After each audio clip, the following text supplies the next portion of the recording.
dream that one day down in Alabama, with its vicious racists, with its governor having his lips dripping with the words of interposition and nullification, one day right there in Alabama, little black boys and black girls will be able to join hands with little white boys and white girls as sisters and brothers. I have a dream today. And when we allow freedom ring, when we let it ring from every village and every hamlet, from every state and every city, we will be able to speed up that day when all of God's children, black men and white men, Jews and Gentiles, Protestants and Catholics, will be able to join hands and sing in the words of the old Negro spiritual, free at last, free at last. Thank God Almighty, we are free at last.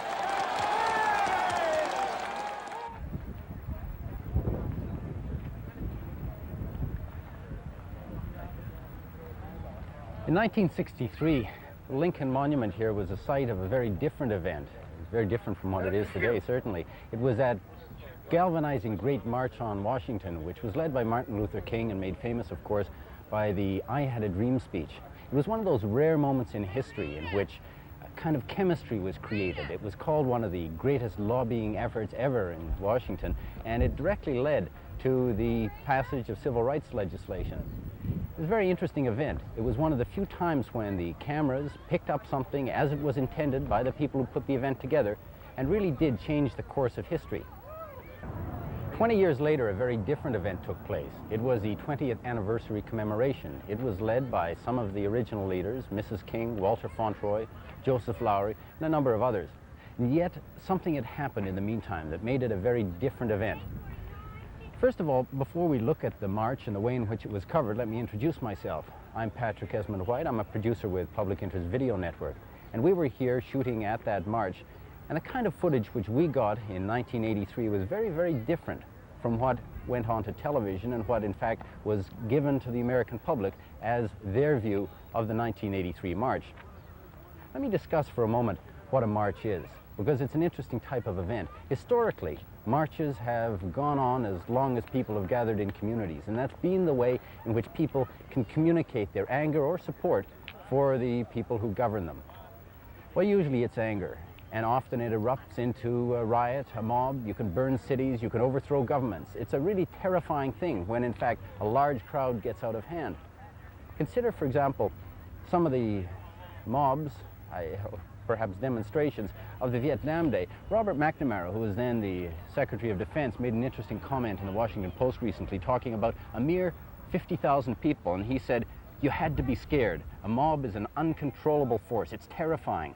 Once it becomes a mob, all the leaders are useless." It was a mess, but there was no question I would be up there. He was up there watching from the roof of the Pentagon, and he later says that if he had managed to take hold of that crowd and give them discipline, he could have shut down the whole Defense Department.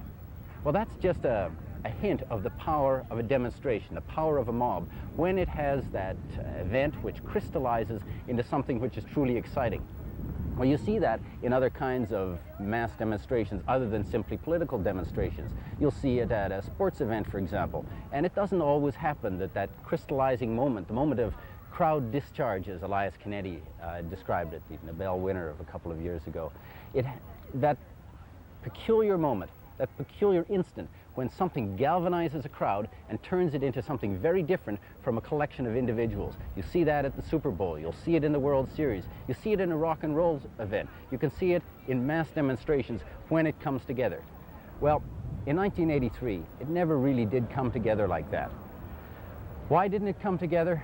Well, I think to understand that, we have to look at the way in which the march was organized. We have to look at the way in which communications influenced the march.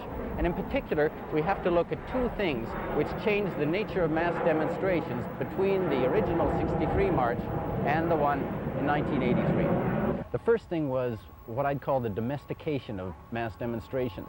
In those 20 years, people started to have to take out a permit for everything they did. They'd be regimented and herded around. The sound system would be set up and okayed. The site of the march would be okayed. They'd have to have so many toilets for everything. They'd have to have permits for every single thing they did. And this kind of took the fire out of a mass demonstration. It domesticated it. It stopped it from being something which could express the anger or indignation or fury of the public who were trying to tell their government that things were not as they should be, that they wanted action. The second thing was television cameras. Instead of the early films, all of a sudden we have instant coverage. And that instant coverage imposes on that event a new interpretation, because the mass demonstration is no longer just a mass demonstration, it's a media event. And the way in which that media event is covered is how it's interpreted to the public, and that's what we're going to be looking at. First, however, let's look at this mass demonstration just from the point of view of the crowd itself, so you get a flavor of who was there. My name is I.B. Caldwell. I'm from New Orleans, Louisiana. I'm here representing of jobs, protest of jobs and work. My name is Selena Tabron. I'm from here in D.C., and we're here to march on freedom and peace and more jobs. When the figures come out, the people that drop off the low end of the unemployment compensation, they don't figure in the figures anymore because they're not statistics, so they just drop out. So theoretically, if the unemployment stayed exactly where it is right now and everybody's benefits ran out, the unemployment rate would be zero, and it's a fallacy. It's untrue. My name is Jerry Henderson. I'm from South Carolina, and I came to try to bring to the people of the world the knowledge that the nuclear holocaust will be upon us if we do not stand up and be counted. America is treading on awfully dangerous grounds. We are planning to build the MX missile, the cruise missile, the Perishing 2 missile, submarines that can destroy whole countries, and the people still sit and sleep. I hope that this day will make this message clear. I'm Christine Kellum from Martinsville, Virginia. I came here to help promote jobs, whereas I have 3 children graduated from college, different colleges, and they haven't gotten a job yet.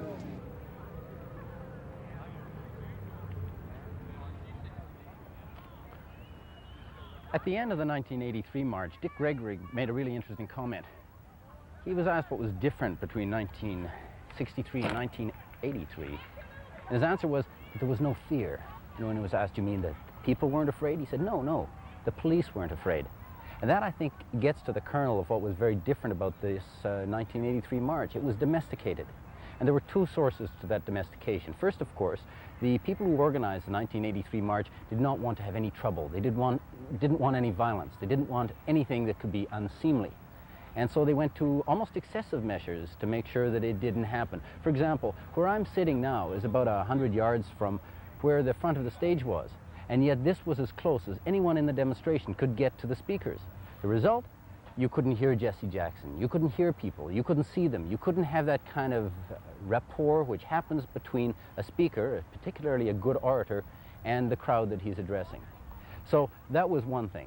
But the second thing was the domestication of the mass demonstration by the media. So what was it that 350,000 people came here to demonstrate for? Well, it was a complex set of reasons, and they had a lot of trouble articulating what those reasons were. And that's to some extent reflected in the posters which came out of the march. Now, the first one, which you can see here, is a poster saying jobs, peace, and freedom. And it had the picture of Martin Luther King and marchers, and it really evoked the black image, the black leadership of this march, and the fact that it was a historic anniversary of the great march led by Dr. King 20 years before. But the march was also sold to a number of other groups. It was sold to environmentalists, to the peace movement, to the women's movement, to labor, to youth.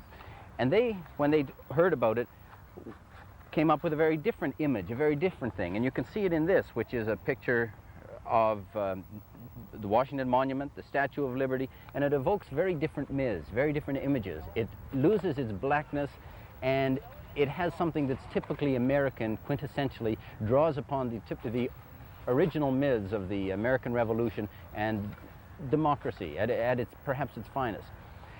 Well, these were very difficult to communicate. It was complex. The leaders recognized that the issues were all interdependent. You couldn't separate them. Did it mean they weren't angry? No, it didn't mean they weren't angry. It meant that they were coming to responsibly demonstrate to their leaders that they wanted something done in these three interrelated areas and that it was a complex issue and they wanted it done now.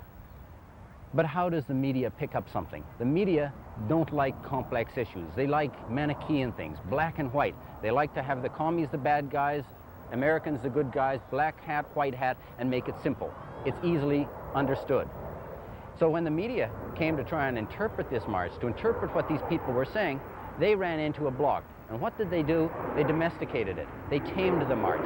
They interpreted through images and through their own language in a way that was very, very different from what the people who were marching were trying to say.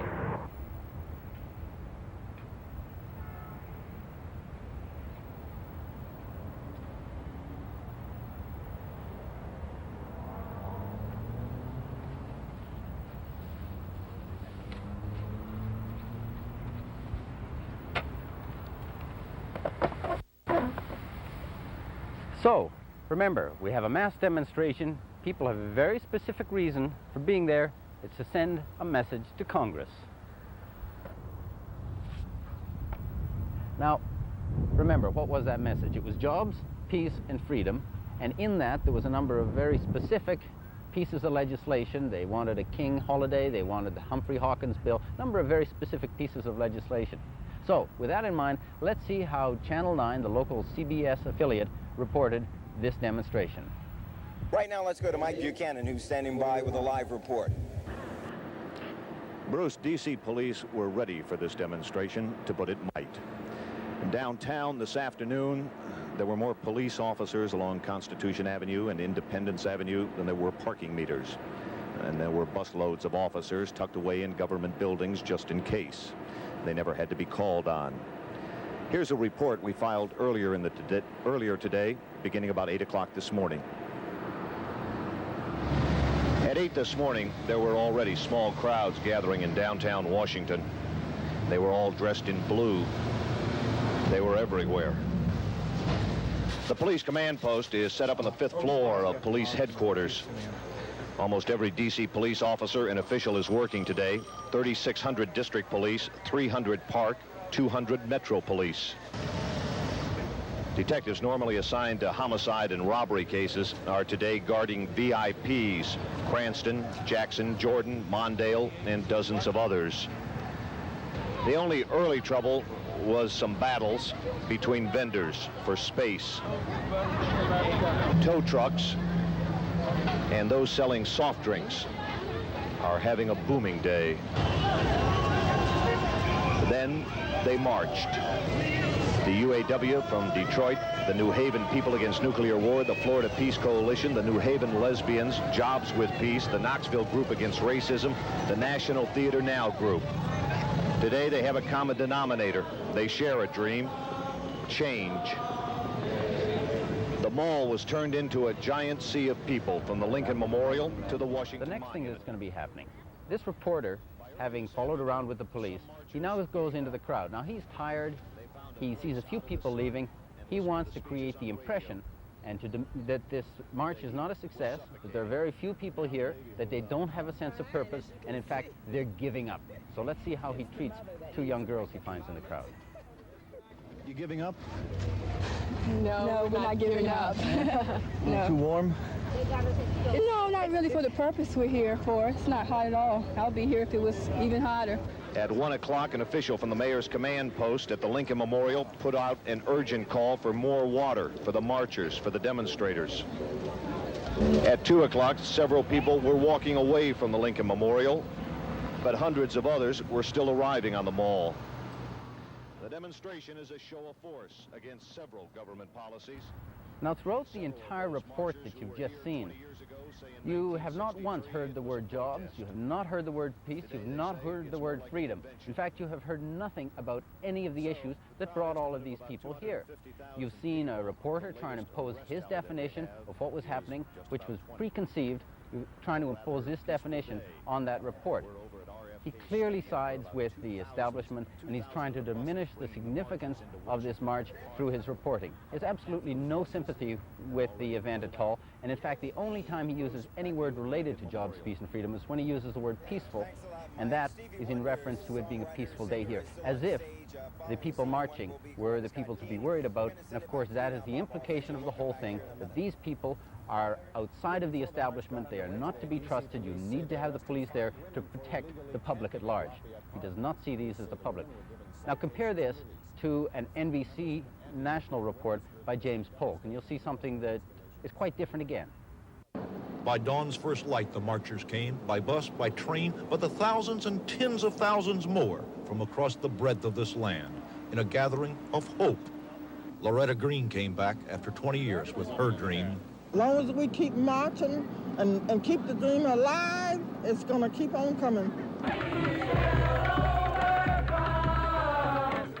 From the shadow of the Capitol, from the poverty-depressed Washington area of Anacostia, people marched.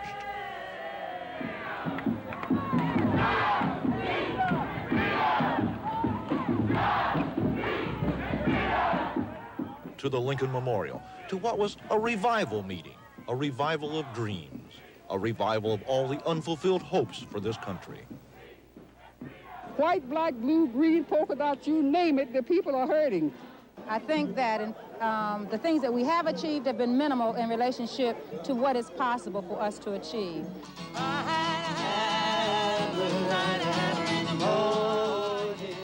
The echoes of 1963, the song, the speeches, those who marched then and are some of the nation's leaders now, seemed overshadowed by the people, the masses of people, who came just to be here, to stand in the sun and be counted. 250,000 in all, joined by their hopes. We have made little progress, but we still got a long, long ways to go. They left not looking back 20 years, but still looking ahead for this country. James Polk, NBC News, Washington. So, that was the NBC Network report, and what did we hear? Well, I'll tell you what you didn't hear. You didn't hear the words job, peace, or freedom.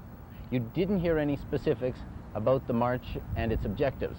The cameras did follow, and he did give a somewhat poetic report on what the people were feeling, but it was all in generalities, it was all in images, and it denied the specificity, if that's the correct pronunciation, of exactly why people were there. And let's look at the kinds of words that he did use. He used the word hope, the word dream, and the word revival 3 times each in a 1 minute and 38-second report. He used the word achieve twice, and he used the words be counted, looking ahead, progress, a long way to go, and alive. All of these images, interesting images, but they don't deal with the specifics of why people were there. Well, there was a second reporter from the network, from NBC, and she filed a very different report. She included a few clips with Mrs. King, and she then went and interviewed people, as a good, balanced, professional journalist will, to provide a counterpoint to the main story. She interviewed 3 people. The first person was a black woman from New York who was on welfare, as her mother was before her. And she talked about the depressing situation, about how there was no hope and you could be driven to drugs, alcohol. It was a very depressing report. It didn't say whether she was going on the march or not. We were left to assume that she would. The second was a 5-second shot with a black construction company owner here in Washington who said, I couldn't have done it 20 years ago, implying that the '63 march had been successful in achieving his objectives, and he was paying tribute to Dr. King, but the 1983 march perhaps wasn't quite so necessary. The issues were much less significant, less important. At nowhere, by the way, did any of these reports mention that unemployment for black youths is considerably higher, that there's considerably more nuclear tension, or that there is an erosion of civil liberties under the current administration. That kind of stuff was ignored. And the third report from the NBC woman was with Bayard Rustin, who was the organizer of the 1963 march, who does not support the current march, and in fact, if you talk to any of the leaders of the black community, he's not well regarded within that community anymore. They consider him something of a turncoat. So this balanced reporting diminished the impact of the '83 march and in fact suggested division in the ranks. The other division in the ranks, which was built up both before and during the reporting on the 83 march, had to do with the Jewish community. In an effort to be very specific about the objectives of this march, the organizers put together some very detailed policy papers, 80 pages worth of them. And in those policy papers, they were very specific about their dislike for apartheid and the South African policies. And as part of that, they said they disapproved of the Jewish community supporting apartheid as a proxy for the United States, and they made a few other statements critical of Israeli policy. Now, if the American government was to do things like that, there would be no question that they could be critical. But when it came to the Jewish community and the criticism of Israel, this was considered off bounds. Now, there were Jewish leaders who did support the march and who felt that they should be able to say those things. After all, it is a democratic system and Israel is a democracy. The Arab leaders, by the way, in the back rooms in planning for this and the policy session, said they wanted the criticism of Israel in. They also wanted equal criticism of the Arab nations for their misbehavior, for their lack of respect for human rights and for dignity of people.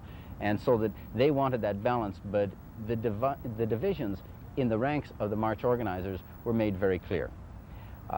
One thing that was pointed out to me by some of the black organizers of the march when I showed them the news coverage was they noted that in many of the TV reports they found what they referred to as ghettoization. In other words, this march, even though it was perhaps 45% white and reflected a broad coalition, was made to be a black march, and it was not shown as a rainbow. And it's the same kind of problem which Jesse Jackson encountered. The media, by framing it as a black event, diminished its overall significance, and in particular diminished the importance of the other issues such as peace, civil liberties as affecting women, jobs as affecting the Hispanics and the Indian people, so that in general, by ghettoizing it, it diminished the impact. Now, how do the newspapers report this thing? Oh, by the way, just let me touch quickly. CBS in its national reports was considerably better. The public broadcasting system did a much better report than either of these two, so I have to give credit where credit is due, but many of the same symptoms prevailed. Now, the newspapers, it was interesting. Everyone intentionally diminished the impact of the march by underestimating the size of the crowd, and of course the authorities from the Park Police here in Washington participated in that. You think they've seen crowds before and they know how to estimate them? Well, the march organizers on the day gave out the figure. Here's the front page of the Washington Post from the day after, and it has 250,000 assembled to march the 63 march. In doing that, of course, they ignore the major issues that brought them here in 1983. The New York Times, with a much smaller front page article, were perhaps fairer. They talked about rights marchers ask new coalition for social change. Subtitle, the rally remembered in 63, and again, they only estimate 200,000, and then they say that the president's policies are criticized. Well, that's something of an understatement. But my favorite, I think that the further you go from Washington, my favorite newspaper headline is the one from the Philadelphia Inquirer, which talks about diversity, unity, a contradiction right there, and say, King's widow leads 100,000 on march. Well, how anyone could look at that mob of what was estimated later to be 350,000+ people and say 100,000, you wonder whether he was even there. Obviously, the job of the media is to diminish the impact of the march, to tame the marchers, to tell them how they are going to be interpreted when they get on television, and make sure that they conform to a number of very tight rules to keep them tame, to domesticate them, to diminish the impact of mass demonstrations as a potential political weapon. And that's how it is. There are ways to counteract it, but until we learn those ways, marches will probably be very ineffective.